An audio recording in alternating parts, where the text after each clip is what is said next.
to evil. It's not just a possible pathway that you can avoid if you want to. It takes you there. And that leads us to the third thing. We say all kinds of evil. Well, okay. The love of money might lead me to some kinds of evil, like maybe I'm a little bit greedy, or maybe I get into a little bit of debt. But that's not like killing someone. That's not like really bad. I mean, the love of money doesn't really lead to everyone to every kind of evil, right? So we cop out and say, well, maybe I'm just going to be doing a little bit of bad stuff, but it's not really bad stuff, right? Well, just think about this. The love of money doesn't lead to adultery. The desire for money isn't what causes someone to go fool around with someone else's spouse. It's not money that leads to there usually. However, think about this. The desire for money is at its core selfish. Because money is like this limited commodity. And if I get more, that means you get less. Right? And so if I want to be rich, someone else has to have less. That's the way it works. And so the love of money is inherently selfish, which is the same root as adultery. See, what Paul is trying to say is that the love of money is exactly the same thing that leads to every kind of sin. It is the thing that leads to everything wrong with our world. In fact, Paul's phrase here isn't just all kinds of evil. Literally, he just says all the bad. All the bad. Everything bad. Everything that is not good. The love of money is at the core because it touches on the deepest level of all of that. So here's the momentum principle I want you to jot down. It goes like this. The desire for money leads to all kinds of evil. Leads to all kinds of evil. So at the end of this verse, at the end of 1 Timothy 6:10, Paul describes a little bit of what he means. When he says all kinds of evil, he gives us two kinds of evil. Check it out. Go back up there. It says, some people eager for money have A, wandered from the faith, and B, pierced themselves with many griefs. There are two problems that money is guaranteed, the desire for money is guaranteed to bring in your life. Number one, it has the power to draw you to places of moral failure. Wandering away from the faith means wandering away from the things God has called you to live that you have believed in. Some people actually give up on their relationship to God because money is more important. Jesus said, you can only serve one master, either God or money. You can't serve both. And so some people in their desire for money have wandered away from the faith. And some have done that overtly. I'm going to leave the church. I'm going to leave all my relationship with God. I'm just going to walk away from it. Some people have done it much more subtly. And they say the love of money has caused them to compromise their values. When I was first married, this was back in 1997, and many of you remember the internet from those days. The internet was a wild and wacky place. It was like the wild, wild west, and just about anything could go back then. Piracy was on the rampage. And I realized that there was a way to monetize some of the things that were going on in the internet.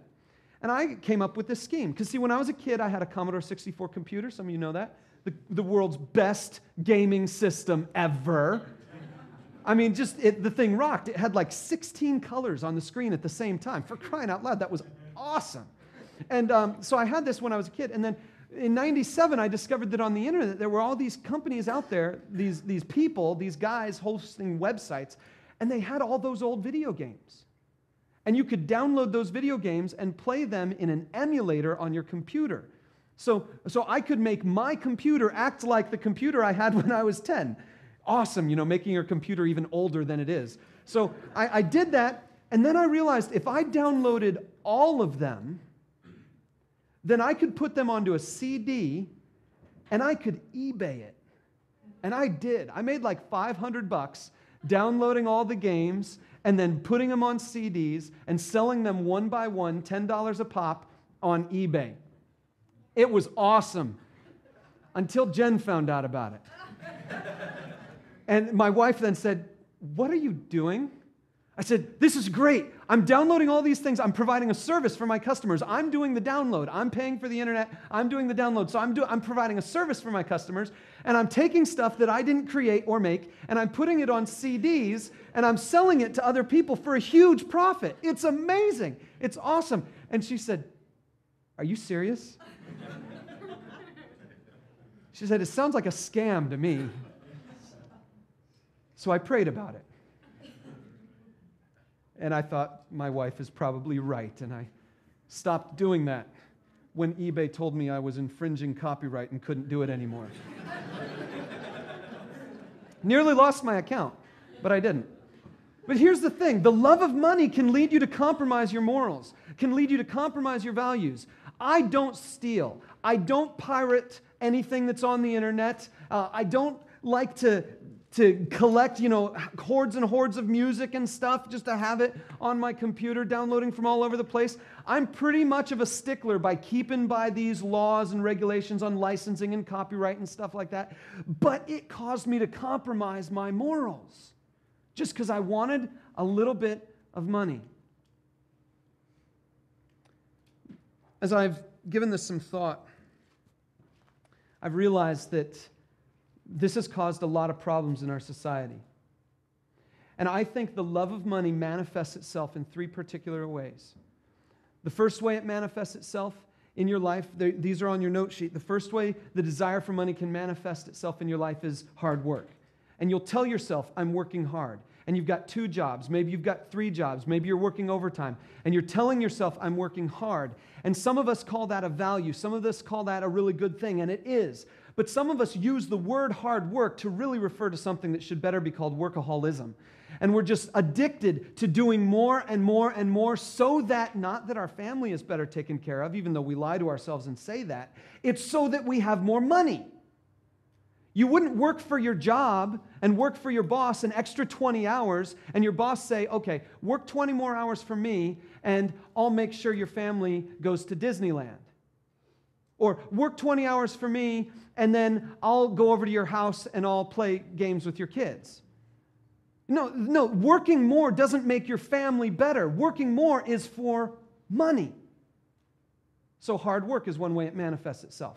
Another way it manifests itself in our society is dishonesty. I'm a victim of that. I've done it myself, dishonesty. And the third way it manifests itself in our society, here's your blank, is credit. See, if you love money, you can either work harder, you can be dishonest, or you can get credit. And you can just go to a bank and say, I want more money. And they say, great, we'll give you some.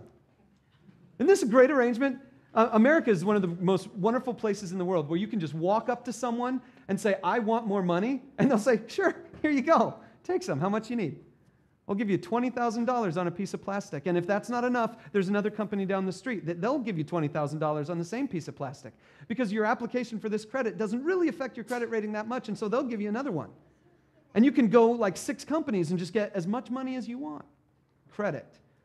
I'm going to tell you a little bit of something because I think this has led to many griefs, just like Paul said in 1 Timothy 6. And so I'm going to give you a brief lesson in economics. Hopefully this will work. The first thing I want to demonstrate to you is how interest works the way we tend to think about money. Because most of us tend to think about money in a system where we think, and I used this earlier this morning, that it's in limited supply. That there is a limited supply of money, and so therefore, if I get more money, you get less. That's the way we generally think, and I want to show you something here. Imagine there's this dude here, and he's green because he's got money. And there's this dude over here, and he's red because he doesn't have any. He's in the red. And so this guy who's got the green says to this guy who's in the red, I'll give you some. Check this out. I'll give you some with only one agreement. When you give me money back, you need to give me just a little bit more. Okay? So this guy says, okay, I'll pay you back that. Oh, and I have to give you just a little bit more. And then he's still in the red because he had to give back more money than he ever got to begin with. And so this guy still holds the cards. He says, oh, sorry about that. Maybe I made you pay me back too soon. Let me give you a little bit more money to help you. So he gives a little bit more money, and he says, but when you pay it back, just give me a little bit more just for my time, just to pay for my time. So that guy gives some, and then he gives some extra. And if you notice what happens, this guy gets a lot more than he gives. And the second question is, this guy has to get extra money from somewhere out here in order to pay back all of that. If you have a limited money supply, anyone who charges interest is going to take over the entire system. I made a little graphic for you. Go ahead and put this up on the screen if you would for me there, Daniel. So here's like a limited money supply, and then there's this one dot. Go ahead and play the next one.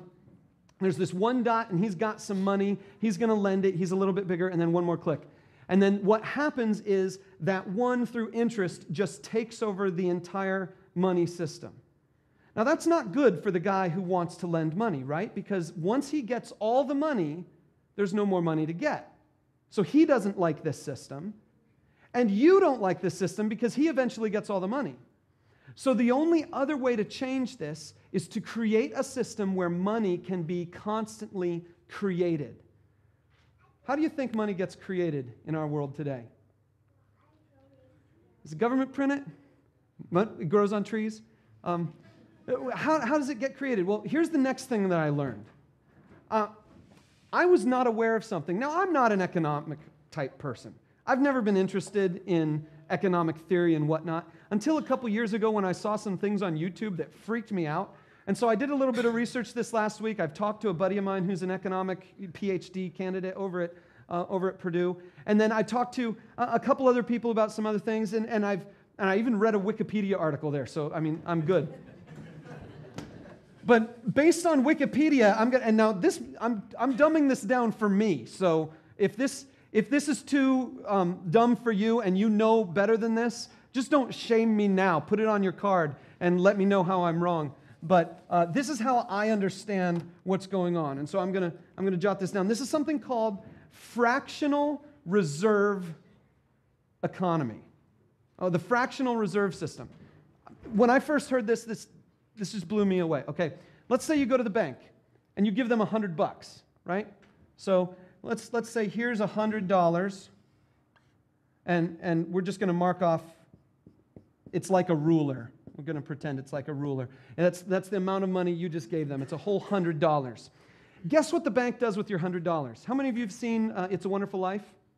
Yeah. At the end of the movie or in the middle of the movie, there's the guy, maybe it's at the beginning of the movie, the banker, Jamie Stewart's character, and George, he's like, your money's not here. It's in John's house. And your money's not here. It's in Red's house. And I can't give you the money,